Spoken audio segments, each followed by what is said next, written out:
Unstoppable by Cynthia KERSEY.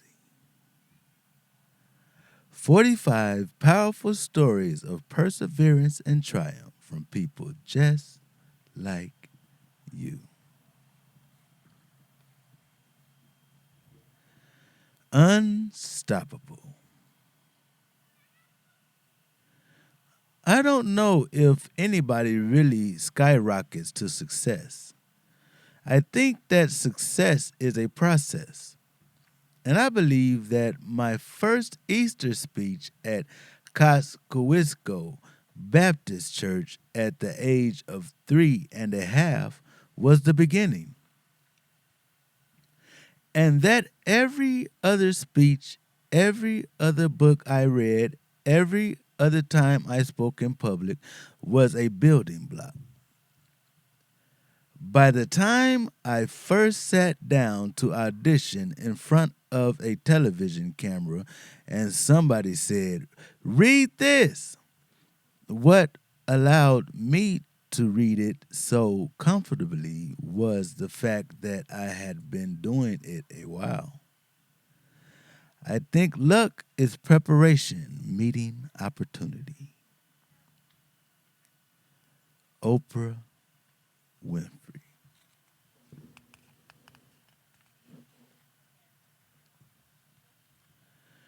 Unstoppable.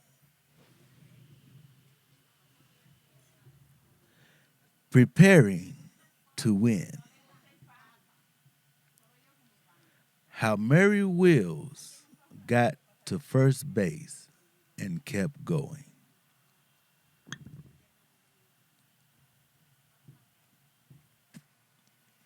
If there was ever an improbable prospect for Major League Baseball stardom, that long shot was Mary Wills. When he first tried out for the Brooklyn Dodgers in 1950, he stood 5 feet 8 inches tall and weighed 150 pounds, too small to play most positions. He was a terrific sprinter, a promising pitcher, and a good fielder, but he couldn't hit worth a darn.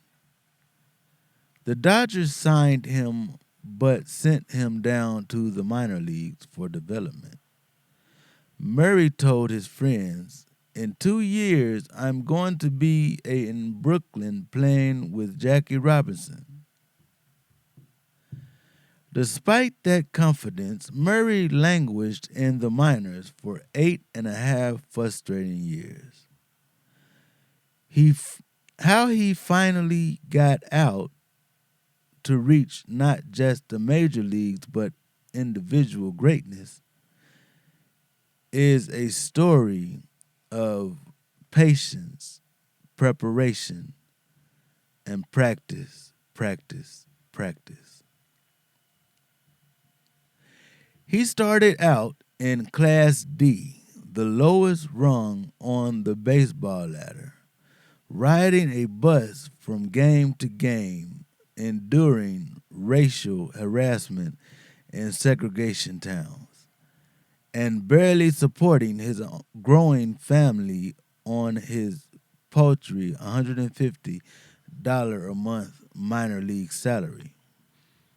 He knew he had something to offer a big league club if he could just round out his skills. Every day, Murray practiced hitting for hours. Yet, after years of grueling practice and drills, he was still far short of making a major league roster. Instead of giving up, he changed his game. During practice one day, the team manager, Bobby Bragan, watched as Murray took a couple of swings at the plate from the left side. Bobby knew Murray was afraid of getting hit in the head with a curveball. And Bobby knew if a player couldn't hit a curveball, he would never make the majors.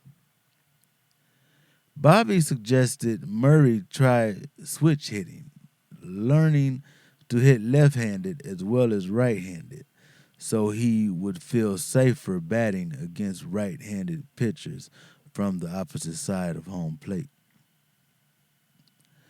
You're in a 7.5 year slump as a right-handed batter, Bobby told him.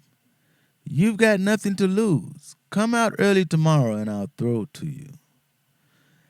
The next morning, hours before other players arrived, Bobby threw to Murray and saw new promise.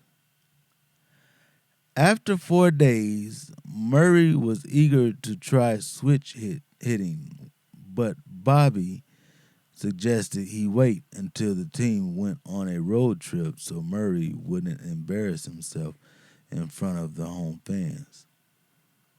2 weeks later, that opportunity finally came. Murray got 2 hits.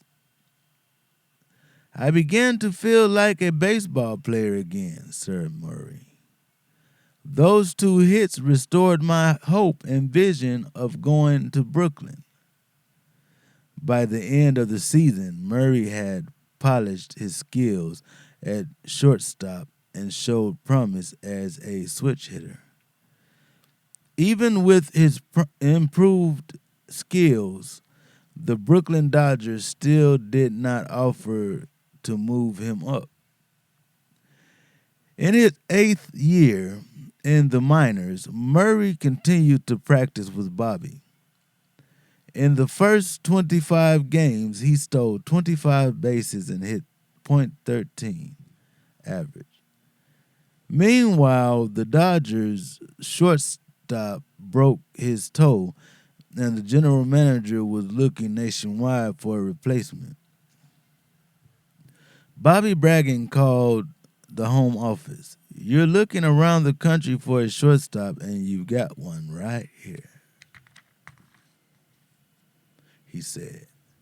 Murray Wills, was their response. He can't play. He's been around forever. Yeah, Bobby said, but he's a different player now. The Dodgers ignored Bobby's advice and continued the search. A week later, out of desperation, the home office called Murray, and he flew to join the team in Milwaukee. In the next couple of games, Murray came to a painful realization playing in the major leagues was much different from playing in the minors. Although Murray was a fine shortstop, his hitting still wasn't major league caliber. The managers let him bat a couple of times each game, then took him out around the 7th inning and put in a pinch hitter. The handwriting was on the wall, and I knew if I didn't learn to hit better, I was going back to the minors, Murray remembered. But now that Murray had finally tasted his dream, he wasn't about to go back to the minors. Murray went to the first base coach, Pete Reiser, and asked for help. Pete agreed to meet Murray for batting practice 2 hours before the team's regular practice session each day. Murray practiced hitting day after day in every kind of weather until his hands were blistered and bleeding. Yet for all his efforts, his batting still wasn't strong enough. He continued to be taken out in the 7th inning. Discouraged, Murray finally considered quitting baseball. Pete wouldn't let Murray quit. Pete realized that a crucial piece of Murray's preparation had been missing. All this time, Murray had been working on his hands, arms, posture, and swing through. Pete wondered if perhaps the biggest obstacle was Murray's confidence. So Murray changed the training. Each session, Pete Pete and Murray spent 30 minutes hitting the ball and 90 minutes working on Murray's mental preparation. Sitting in the outfield, Pete would focus on Murray's thinking and attitude. Pete assured Murray that he had what it took and that if he persisted in his training, the work would eventually pay off. It was tough to continue to walk up to that plate having no hits in 10 times at bat, Murray said. However, I learned that confidence comes only after a measure of success, and success comes after a whole lot of practice and preparation. In a game 2 weeks later, Murray got a hit his first time at bat and his second time at bat. In the now dreaded seventh inning, Murray looked over his shoulder, waiting for the manager, Walter Alston, to call him back to the dugout. Instead, Austin nodded for Murray to continue. Murray responded with another hit. After 8.5 frustrating years, Murray finally found his groove.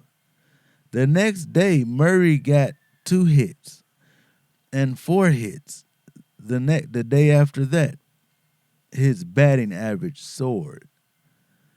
In his first full season in the majors, Murray finally established himself as a major league shortstop and hitter.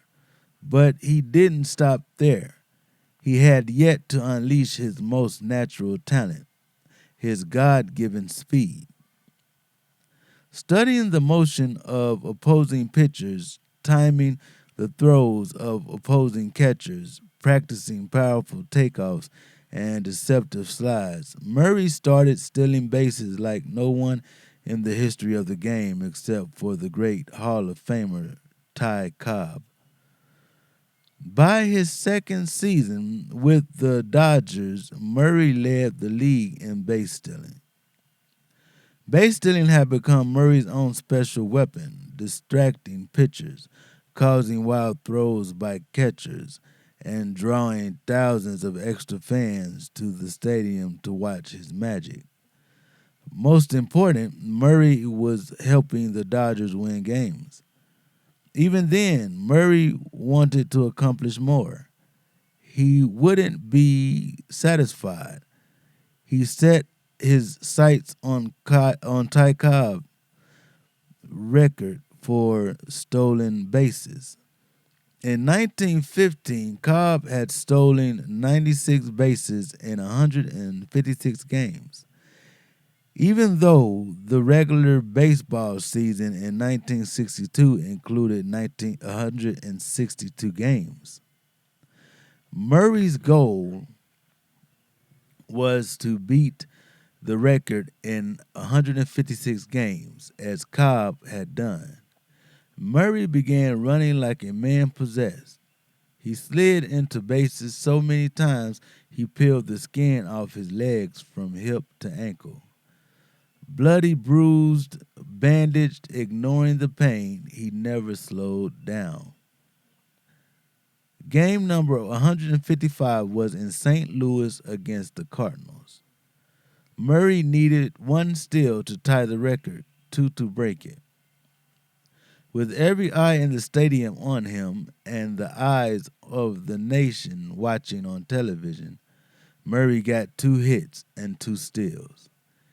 He broke a major league record that had stood for 47 years. At the end of the season, Murray was named the most valuable player in the National League, alongside Hall of Fame giants like Willie Mays, Don Drysdale, and Sandy Koufax. The player who had once seemed stuck forever in the minor leagues, destined to end his career in mediocrity, had transformed himself into a bona fide star. All because year after year, rejection after rejection, Murray Wills persisted, preparing himself. And when his moment came, when he had his chance to shine, he was ready. Luck is opportunity meeting preparation. Murray Wills. 45 powerful stories of perseverance and triumph from people just like you.